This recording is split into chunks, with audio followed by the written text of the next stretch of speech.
Olá pessoal, aqui estamos nós de novo na nossa segunda aula de eletricidade e magnetismo. Eu sou o Jonathan do Instituto de Pesquisas Científicas. E a última coisa que nós falamos na aula passada foi sobre a diferença entre a intensidade da força gravitacional e da força elétrica entre dois prótons. Então nós vimos que para o caso da gravidade entre dois prótons, a força é cerca de 1,8 vezes 10 elevado a menos 4, enquanto que a força elétrica é cerca de 2,3 newtons. Porém, eu cometi um erro de cálculo, ok? E qual foi o erro do meu cálculo? Bom, o erro do meu cálculo foi de fato, eu errei aqui a ordem de grandeza, não é 2,3 newtons, né? Com 2,3 newtons a gente chegou numa aceleração resultante de 10 elevado a 27 ordens de grandeza, né? 10 elevado a 27 metros por segundo ao quadrado. Na verdade, a força elétrica é 0,00023, ok? Ou seja, eu errei por um fator de 4, um fator de potência 4. Ou seja, a aceleração na verdade não é 10 a 27, é 10 a 23. Porém, esse ainda é um número grande, ok? Então aqui está a correção, por isso que é bom aulas gravadas, porque depois eu vejo a minha aula, né, quando eu vou postar o vídeo, aí se ficou alguma coisa para trás e eu perceber isso, alguma coisa errada, eu corrijo no próximo vídeo, beleza? Então esse é a correção do vídeo anterior. E hoje nós vamos falar sobre o campo elétrico, certo? Então vamos lá. Nós percebemos que a força elétrica não é uma força de contato. Isso quer dizer que a força entre duas cargas pode ocorrer à distância, assim como a força entre o Sol e a Terra, que é o exemplo da força da gravidade, ok?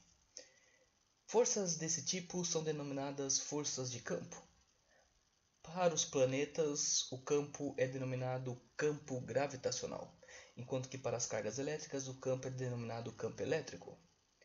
Se colocarmos uma carga de prova Q, e essa carga de prova Q a gente adota ela como sendo uma carga positiva, então se a gente coloca essa carga de prova Q nas proximidades de uma segunda carga Qzão a uma distância r, então nossa carga Q sofrerá a ação de uma força de atração ou de repulsão.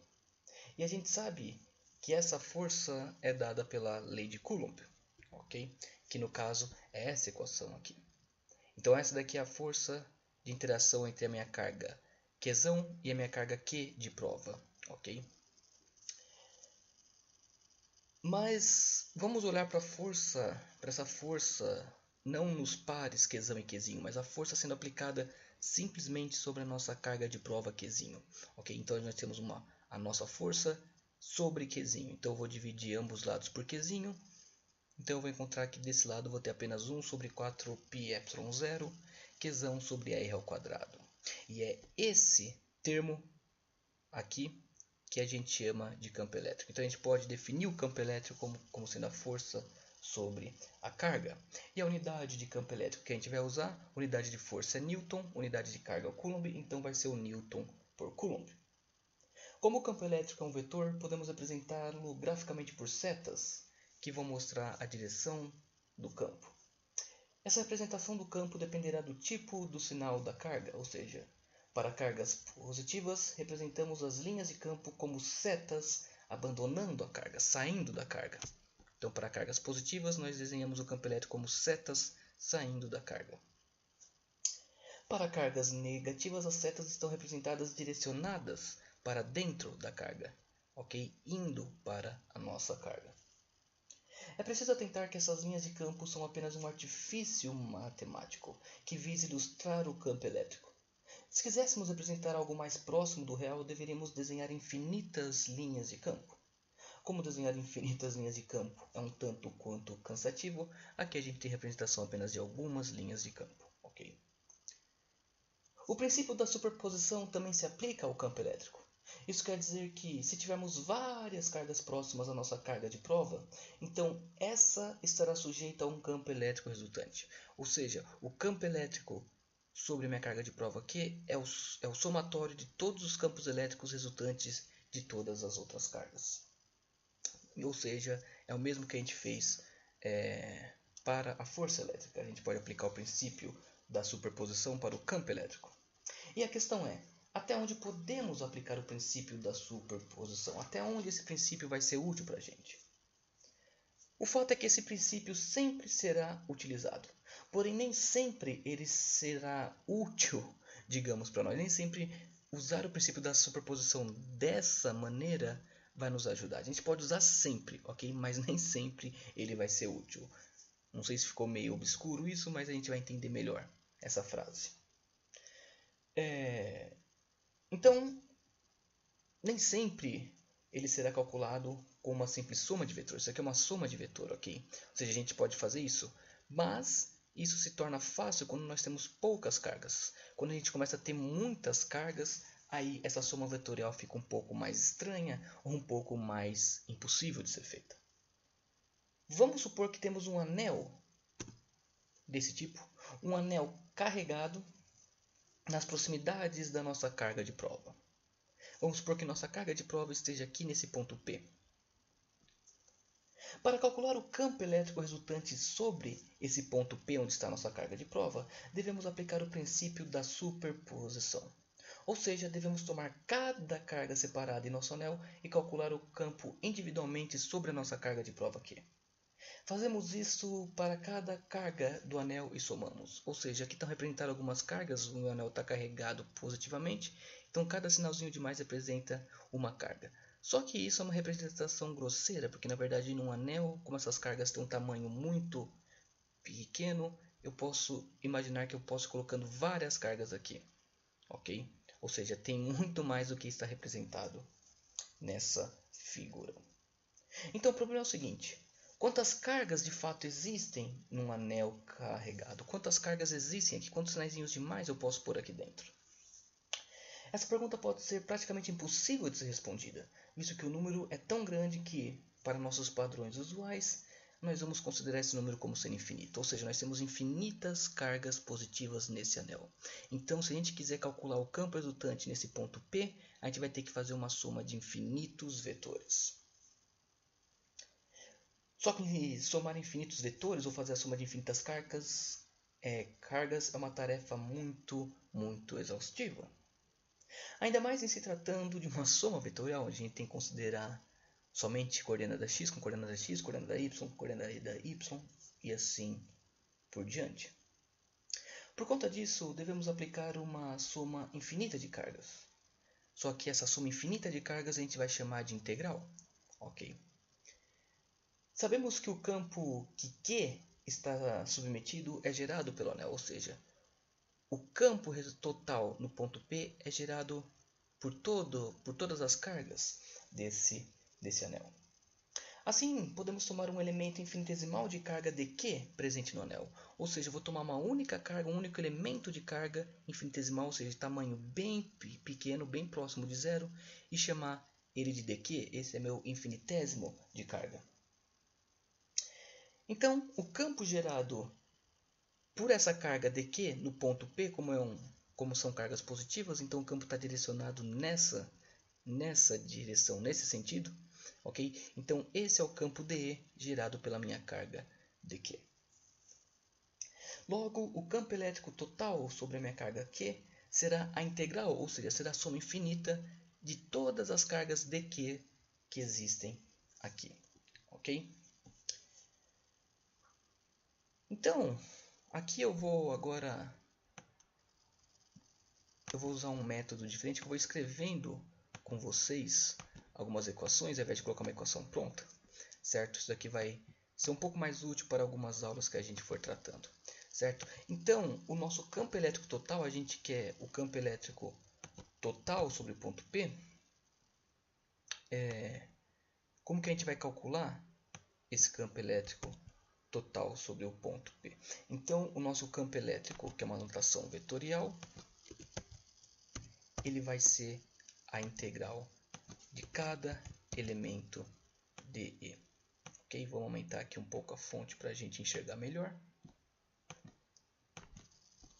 Se vocês escutarem alguns barulhos estranhos, né, de fundo, é por conta de eu digitando aqui. Então, o campo elétrico total sobre minha carga, que está aqui em P, é a integral de cada campo separado. Então esse é o princípio da superposição para infinitas cargas. Então para infinitas cargas a nossa soma se transforma numa integral. E vamos ver como trabalhar com esse princípio da superposição. Então nós temos um anel de raio R, que está carregado positivamente. Como o anel está carregado, então a gente sabe que um campo elétrico surge no ponto de interesse, nesse ponto P. Okay? Com carga ou sem carga, esse é o nosso ponto P. Okay? Esse é o nosso ponto de interesse.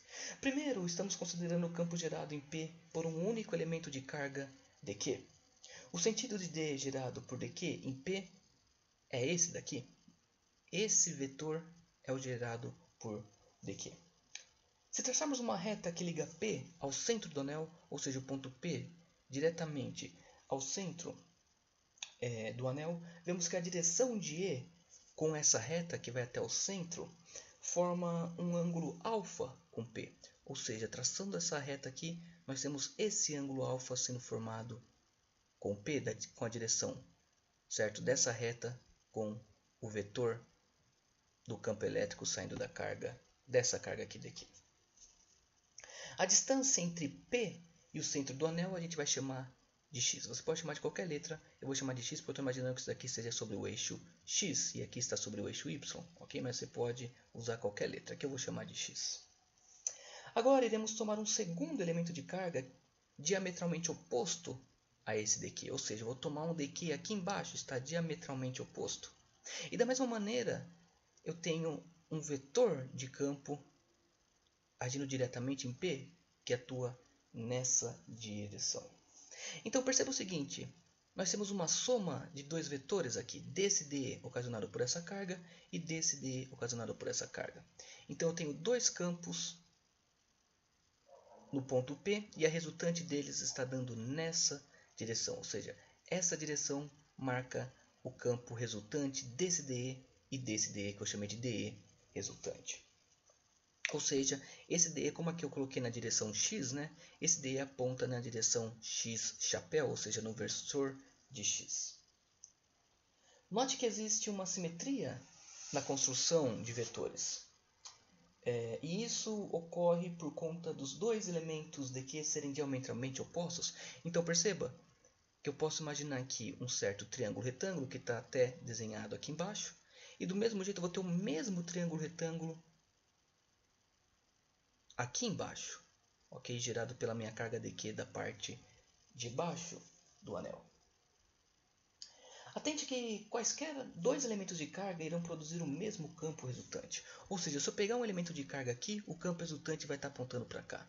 Se eu pegar a carga diametralmente oposta para ele, o campo resultante vai estar apontando para cá. Se eu pegar uma carga aqui, eu vou ter um campo resultante aqui. Se eu pegar uma carga aqui, eu vou ter um campo resultante aqui. Ou seja, quaisquer par de cargas que eu pegar nesse anel, o campo resultante vai estar apontando no mesmo sentido desse campo resultante. Ou seja, o campo total está realmente na direção de x chapéu, ok?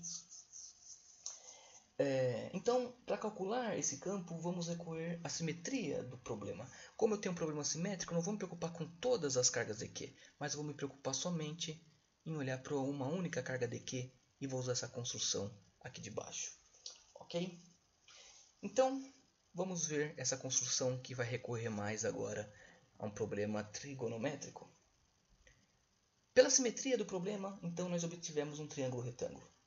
Sabemos que o campo resultante está direcionado no mesmo lado de x do triângulo retângulo, ou seja, aqui é o x, o campo resultante está para cá, ou seja, está do mesmo lado do que seria a base desse meu triângulo retângulo. Logo, o campo elétrico é descrito em termos do cosseno do ângulo alfa.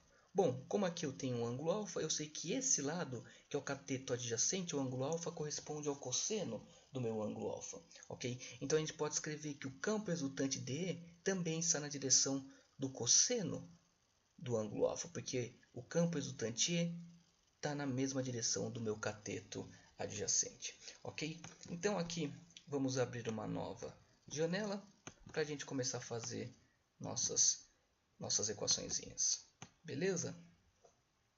Então, deixa eu aumentar a fonte de novo para ficar um pouco melhor para a gente chegar. Então, o que a gente sabe é que o campo infinitesimal que aponta na direção x, ele é dado pelo campo infinitesimal da minha carga na direção do cosseno do ângulo alfa. Okay? Então esse é o campo resultante que eu tenho nessa figura aqui. Esse é meu campo de resultante, é dado por isso daqui. Ok? Ótimo. O que a gente sabe também da figura é o seguinte: se a gente olhar para a distância da carga em si até o ponto P, nós temos que essa distância é como se fosse a hipotenusa do meu triângulo. Eu chamei essa hipotenusa, está aqui embaixo, né, melhor para ver. Então essa hipotenusa eu chamei de D, ok? Então perceba, a distância de DQ até o ponto P é dado por D. E aqui eu tenho então um cateto do meu triângulo retângulo é o raio do anel e o outro cateto é a distância do centro do anel até o ponto P. Então a gente pode escrever a hipotenusa como sendo D ao quadrado é igual ao raio do anel ao quadrado mais a distância do centro do anel ao quadrado até o ponto P. Ok? Então, se a gente escrever agora a lei de Coulomb para o campo elétrico, o que é a lei de Coulomb para o campo elétrico? Nada mais é do que a força dividida pela carga que está ali no ponto P. Então a gente tem que o campo elétrico nada mais é do que 1 sobre 4π var epsilon 0. Ok? Var epsilon que eu falo é como eu escrevo, certo? Eu escrevo var epsilon, é o código que a gente usa para escrever essa letra, que é o epsilon, ok?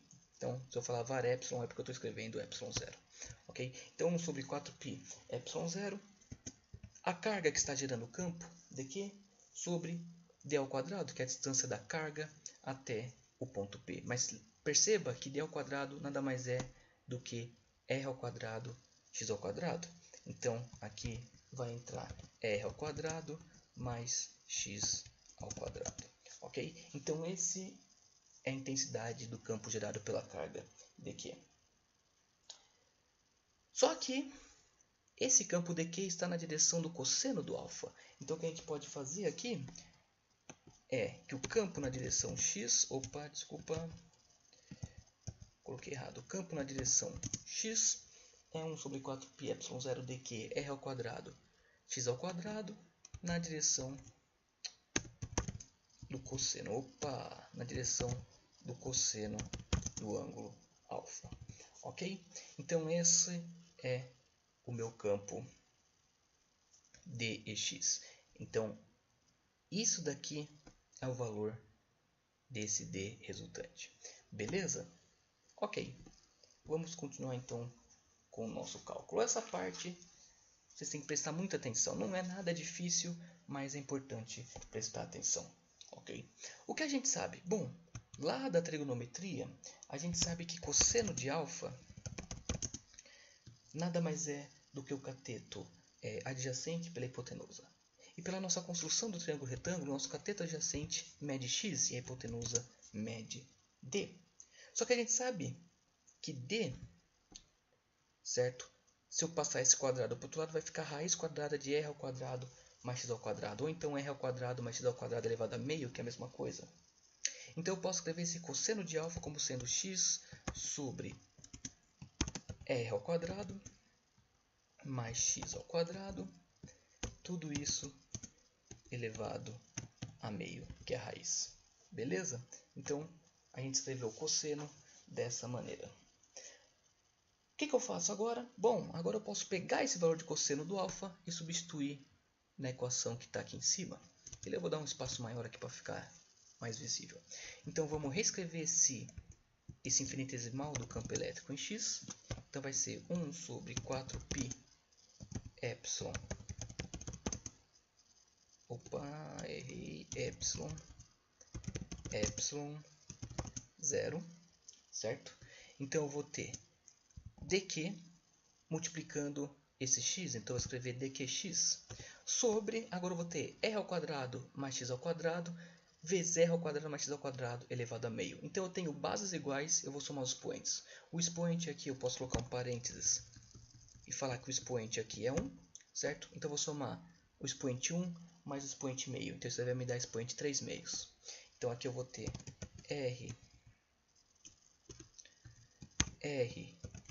ao quadrado mais x ao quadrado elevado a 3/2.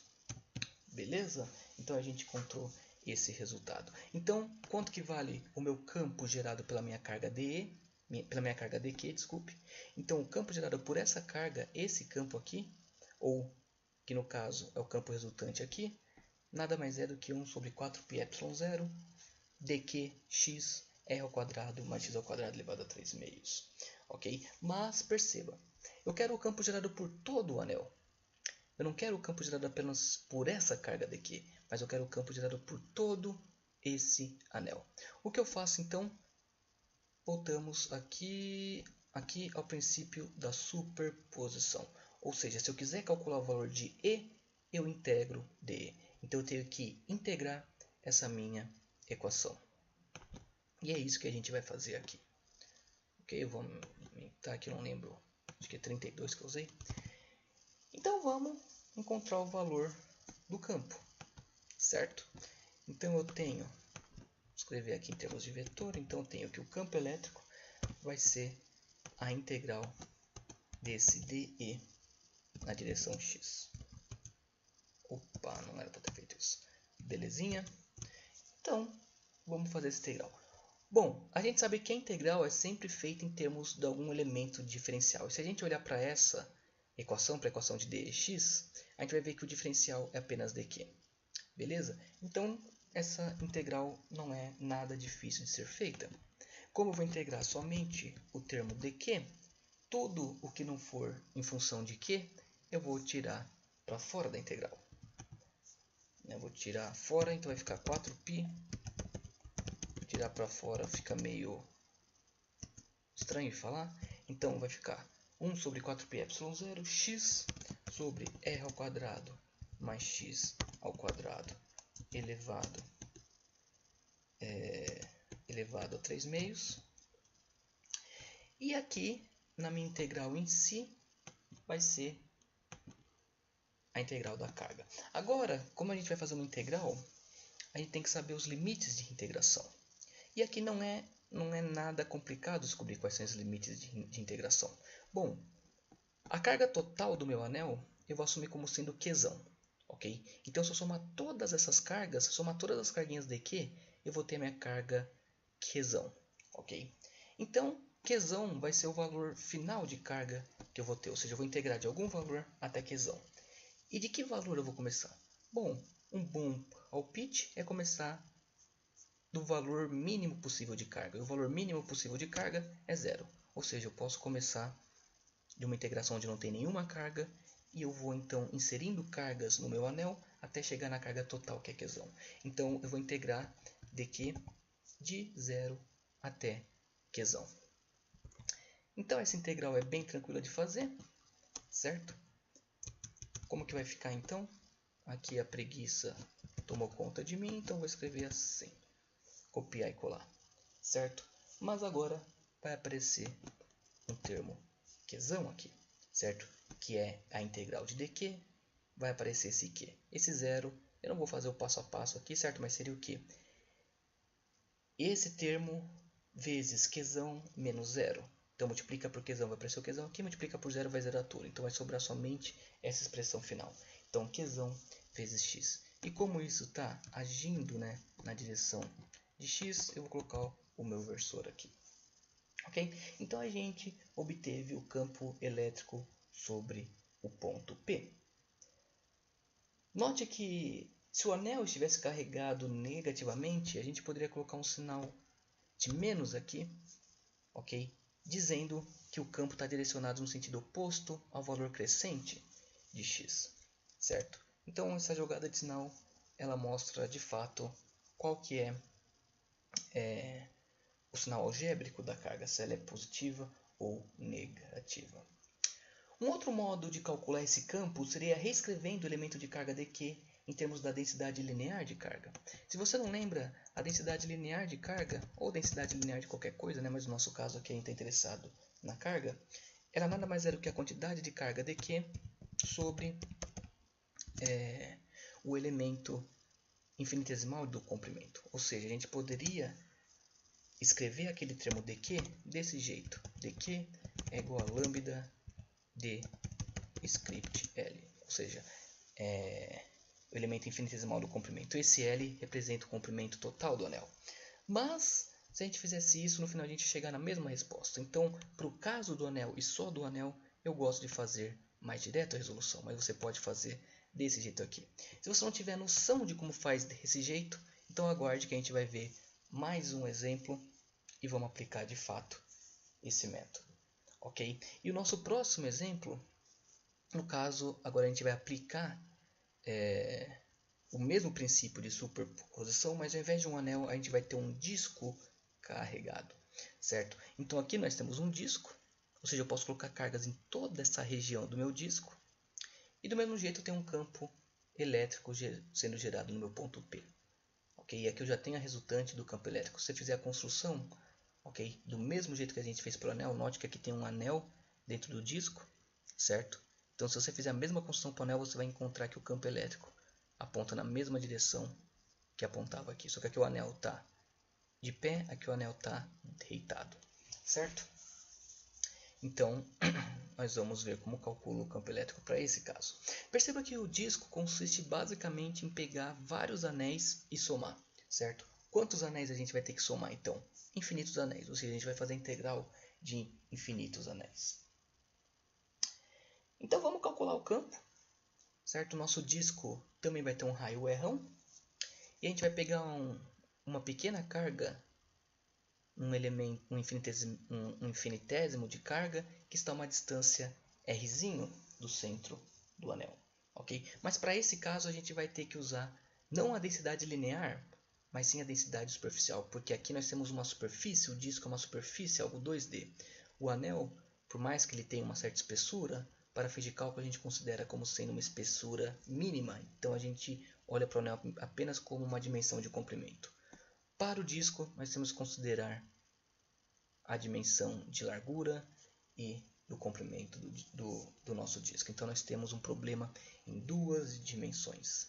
E aqui também perceba que eu mudei um pouco, né? Aqui eu falei que a distância do centro do disco até o ponto P não é mais x, mas agora é z. Mas você pode chamar do que você quiser. Se quiser chamar de y, você chama.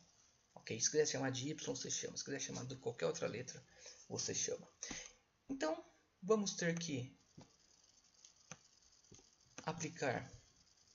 Agora não tem como, a gente vai ter que usar a definição de densidade, mas como eu falei agora, a densidade superficial. E a densidade superficial, que a gente chama de sigma, ela é dada pela quantidade de carga infinitesimal dQ numa área infinitesimal dA. Ok? Ou seja, essa é a nossa densidade de carga. Infinitesimal de carga sobre infinitesimal de área dA. Ok? Bom, uma jogada aqui interessante é que o infinitesimal de área dA ele é escrito como R dr dθ. Ok? E agora você pode falar, mas por que isso? Por que escrever dA como R dr dθ? Bom, note o seguinte. Essa figura aqui, a parte C da imagem. Eu posso pegar um elemento de carga que está aqui nessa região amarelada do meu disco. Então perceba que o elemento de carga dQ está a uma distância r do centro. Só que o que eu posso fazer? Eu posso pegar e aumentar um pouco mais a distância até o centro. Ou seja, eu posso ir aumentando esse R, ok? E caminhar mais para a borda. Ou seja, eu vou aumentando essa área amarela, caminhando mais para a borda. Se eu aumento essa área amarela, então eu estou aumentando a minha área infinitesimal, ou seja, eu estou aumentando a área, estou colocando mais cargas aqui. Então, se eu ando para cá, se eu vou aumentando o meu raio, eu vou aumentando a minha área, ok? Então, esse aumento de raio, ele é dado por esse termo dr, que é o infinitesimal de quanto que eu estou aumentando do meu raio. E do mesmo jeito, eu posso aumentar para cá em direção à borda, ou eu posso começar a pegar a minha área e trazê-la para cá, ou seja, eu vou meio que fechando um anel em torno do centro do meu disco, ok? Então, se eu fechar um anel completo, eu vou ter percorrendo um ângulo de 360 graus, ou 2π radianos, certo? Então, à medida que eu vou me aproximando cada vez mais de um anel, eu vou aumentando um ângulo central aqui. Então, meu infinitesimal de ângulo é dθ. Então, a minha área total, ela depende desse R praticamente constante, vezes o R que eu aumento aqui, ou seja, vezes o dr, vezes o ângulo que eu percorro em torno do centro do anel. Então, por isso que eu escrevo a área como sendo r dr dθ, ok? Então, meu infinitesimal de área vai ser escrito desse jeito. E agora eu vou fazer minha pausa para tomar uma água.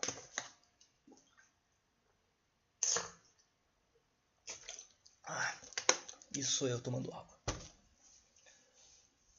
Bom, então,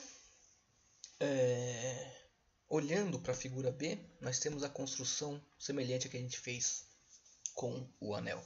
A distância do elemento de carga até o ponto P é D, a distância do elemento de carga até o centro do anel é Z, e esse catetinho aqui, né, no caso é o R, é o nosso Rzinho, não é mais o R do anel. Então vamos atentar para isso. Então, pela construção que eu fiz, eu sei que o campo elétrico está apontando na direção de Z agora e não de X, né? Porque eu escolhi a letra Z. Então, eu tenho que DEZ é igual a DE cosseno do ângulo alfa. Ou seja, a construção ela é a mesma do anel. O ângulo alfa é esse ângulo aqui. E o meu campo DE ele aponta na mesma direção do cosseno do ângulo alfa, do cosseno do triângulo. Então, é o cosseno do ângulo alfa. Da mesma maneira, a gente tem que a distância da carga infinitesimal até o ponto P, que ali está chamado de D também, nada mais é do que ela é a hipotenusa, né, do meu triângulo formado, então é R ao quadrado, lembrando que agora um dos catetos é R e não Rão, mais Z ao quadrado, a raiz disso, né, ou elevado a meio, beleza? E assim como a gente fez com o anel, a gente tem que o cosseno do ângulo alfa nada mais é do que o cateto adjacente Z pela minha hipotenusa. E a hipotenusa nada mais é do que o meu D. Então é R ao quadrado mais Z ao quadrado. Tudo isso elevado a meio. Ou seja, a gente está fazendo praticamente o mesmo exercício que a gente fez no slide anterior. Beleza? Aí vamos prosseguir. Porque aqui as coisas vão mudar um pouquinho. Então vamos escrever a equação do campo na direção de Z. Então nós temos que isso é 1 sobre 4π var epsilon 0. Você fala, você fica escrevendo isso toda hora, não poderia escrever aquele K? Poderia, mas eu gosto mais de escrever desse jeito. Eu acho mais bonitinho, digamos. Então dq sobre a distância d ao quadrado, certo? Então d ao quadrado é r ao quadrado mais z. Opa, o que eu fiz aqui? Mais z ao quadrado. Isso vezes o cosseno. Então o cosseno é z sobre r ao quadrado mais z ao quadrado. Tudo isso elevado a meio. Ok? Deixa eu aumentar aqui para ficar tudo na mesma linha. Melhor puxar isso um pouco mais para cá. Perfeito, então nós montamos já essa equação DEZ, certo? D é isso daqui, cosseno de alfa é isso daqui, então eu simplesmente substituir aqui e encontramos praticamente a mesma equação que nós vimos anteriormente. Mas o que eu vou fazer agora, ao invés de dq, eu vou escrever que dq é igual a sigma dA, certo? Ou seja, dq, que é isso daqui, eu passei esse dA para cá, então ficou que dq é sigma dA. E é o que eu vou usar esse artifício para escrever meu campo elétrico aqui. Então nós temos que dEz é igual a 1 sobre 4π epsilon 0. E no lugar de dq eu vou ter o que? Sigma, que é a minha densidade superficial, vezes o elemento infinitesimal de área, vezes z. Tudo isso dividido por r ao quadrado, vamos preencher mais, r ao quadrado mais z ao quadrado elevado a 3 meios. Espera aí que eu errei aqui. Elevado a 3 meios, certo? Por que 3 meios? Porque, de novo, né?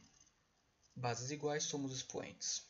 Que é sempre bom colocar o parênteses para a gente ver isso com mais facilidade.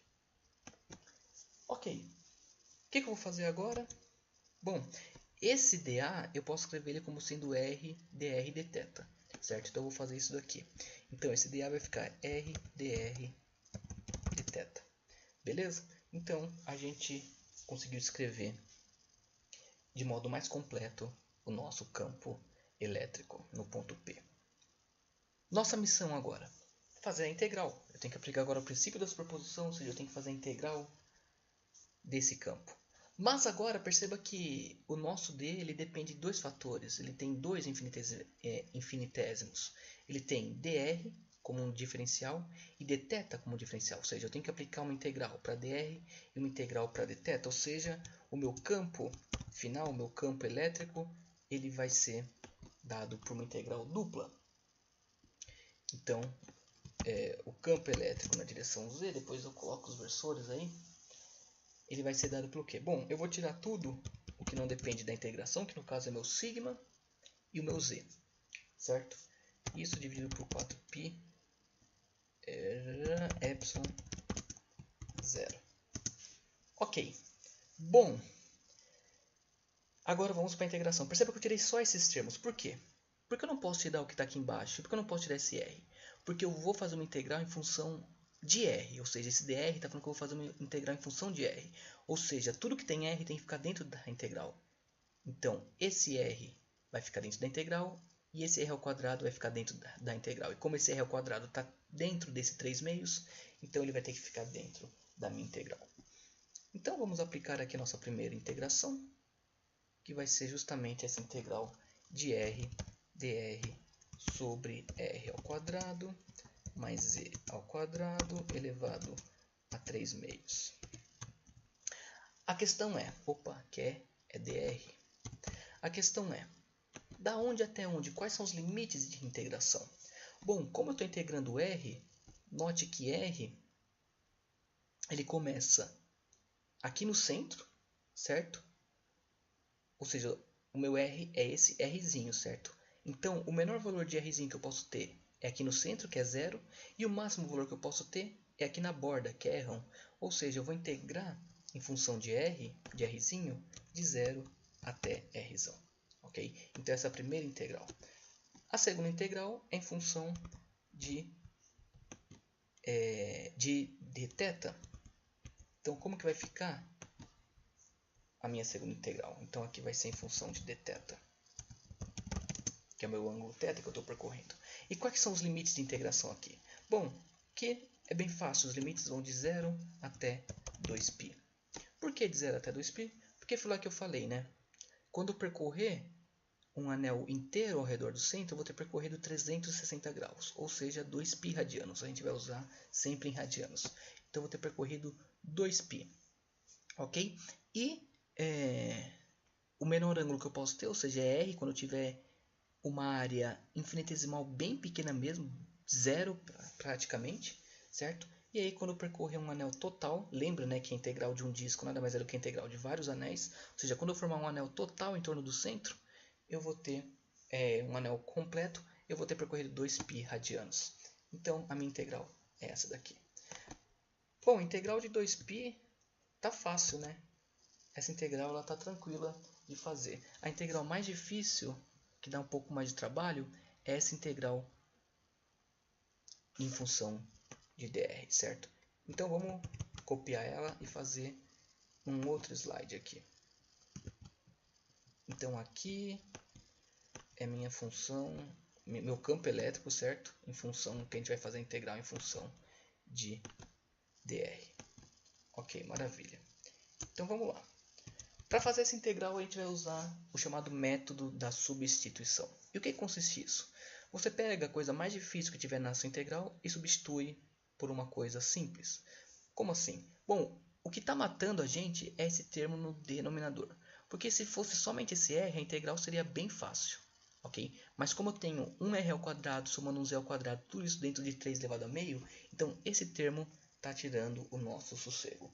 Então eu vou substituir esse termo e vou chamar ele de u. Então eu vou falar que u é igual a r ao quadrado mais z ao quadrado. Beleza? Ok. O que eu vou fazer agora? Eu vou derivar esse u. Então, eu vou fazer a derivada de u. Só que eu vou derivar em função do quê? Como eu quero fazer a integral em função de r, eu vou derivar essa função aqui, esse meu u, em função de r. Então, a derivada de r ao quadrado é 2r, certo? dr, para explicitar que eu estou fazendo a derivação em termos de r. E a derivação de z ao quadrado em função de r é zero, né? Porque z ao quadrado se torna uma constante aí. O que eu vou fazer agora? Eu vou isolar o meu dr, então eu tenho que dr é igual a du sobre 2r. Perfeito? Então, ao invés de escrever dr, eu vou escrever du sobre 2r. Ao invés de escrever tudo esse termo aqui embaixo, eu vou chamar isso de u. Ok? Vai ficar u elevado a 3 meios. Então, vamos lá. Vou copiar de novo aqui que eu sou preguiçoso. Certo? Mas vamos fazer as substituições que tem para fazer. Então, vamos lá. Aqui, agora virou u. Então, é u elevado a 3 meios, certo? Esse dr não é mais dr, agora ele é du, certo? Dividido por 2r. Então, aqui embaixo apareceu um 2 vezes o r. Então, note o seguinte, eu tenho um r aqui e tenho um r aqui. Então, eu posso cancelar esses dois r. Sumir com o meu r e vou fazer uma integral em função de du. Porém, como eu fiz uma substituição de variável, eu tenho que substituir também os limites de integração. E como eu vou fazer isso? Bom, o limite inicial era zero, certo? Então, vamos pegar esse zero e jogar ele no valor de r dentro da minha função u, que eu defini. Então, se eu chamar r de zero, vai sobrar somente z ao quadrado. Então, ao invés de zero, a minha integral vai começar em z ao quadrado. O que eu fiz aqui? Meu Deus do céu. Então, aqui... Ih, será que não vou conseguir copiar isso aqui? Tá. Eu vou ter que fazer na marra mesmo. Então, vamos lá. Não tem problema. Vou colocar uma integral aqui, eu copio aquilo de novo. Então, eu vou fazer uma integral. Era zero, agora vai ser de z ao quadrado. E vou fazer a mesma coisa. Era rão, certo? Eu vou substituir rão no lugar de r. Então, vai ficar rão ao quadrado mais z ao quadrado. Perfeito? E aqui vai ficar, então, du sobre u, que eu vou colocar, na verdade, 2u para ficar mais bonito. Ok? Elevado a 3 meios. E essa outra integral aqui, então, eu vou apagar ela. Perfeito, então nós chegamos nessa integração. Eu vou matar já essa integral de dθ. Essa integral de dθ, no caso, vai dar 2π. Então vai aparecer um 2π aqui na frente. Então eu vou apagar essa integral e vou colocar um termo 2π aqui. Ou seja, já resolver essa integral de dθ. Ok, então resolvendo essa integral, certo? Resolvendo, eu posso tirar esse 2 aqui também, não tem problema, certo? Se eu tirar esse 2, ele vai cancelar com esse 2 aqui, então esse 2 eu vou apagar e vou apagar esse 2 aqui. Pronto, tá ficando bem mais bonito, certo? A minha integração. Eu posso também cortar esse π com um π aqui embaixo, ok? Tá ficando mais bonito ainda, certo? Bom, como que a gente resolve essa integral? Essa integral não tem segredo, certo? Mas, para quem não sabe as regras de integração, né, vamos apenas lembrar aqui. Então, a integral desse termo, então a integral de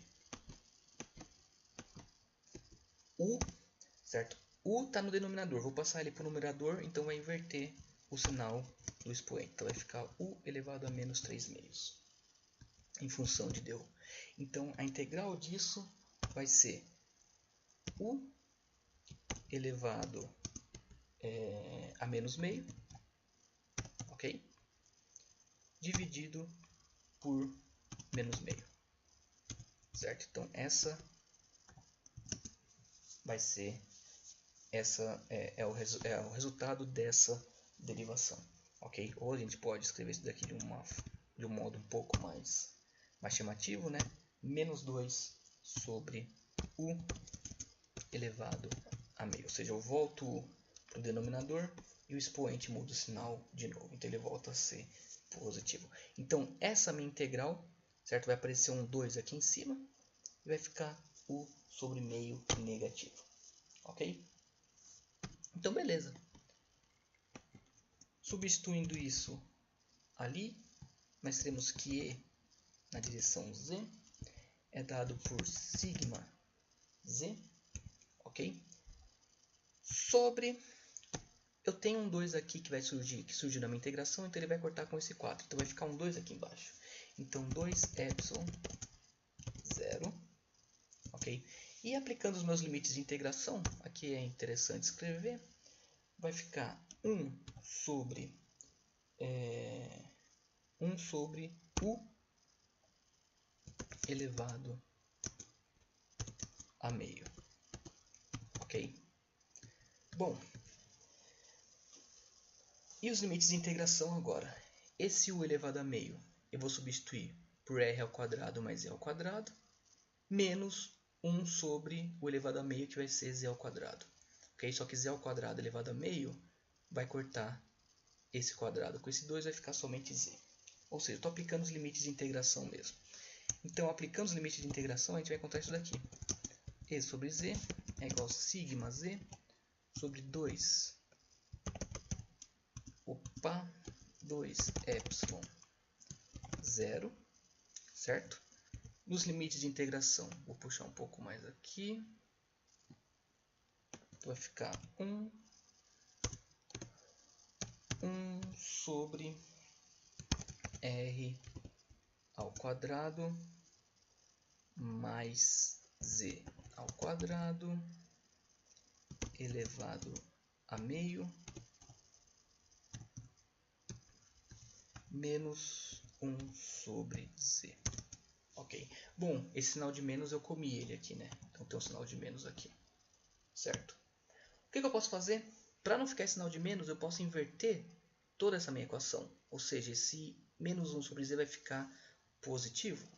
Então, invertendo tudo isso, novamente eu vou copiar porque a preguiça bateu forte. Nós teremos, então, positivo aqui. Nós teremos 1 sobre z menos esse termo aqui. Ok? Ou seja, eu inverti essa ordem aqui para o sinal ficar positivo. Beleza, pessoal? Então esse é o campo elétrico gerado por esse disco no ponto P. Certo? Você pode colocar o versorzinho aqui, né? Você pode chamar isso aqui de vetor e colocar o versor Z chapéu aqui. Mas eu vou deixar em termos escalares. Beleza? Bom, como a nossa aula já está chegando aos 50 minutos, nós vamos parar por aqui. Ok? Talvez eu faça mais exemplos mais para frente, se for necessário. Ok, pessoal? Então, obrigado por assistirem. Nos vemos então na nossa próxima aula de eletricidade e magnetismo.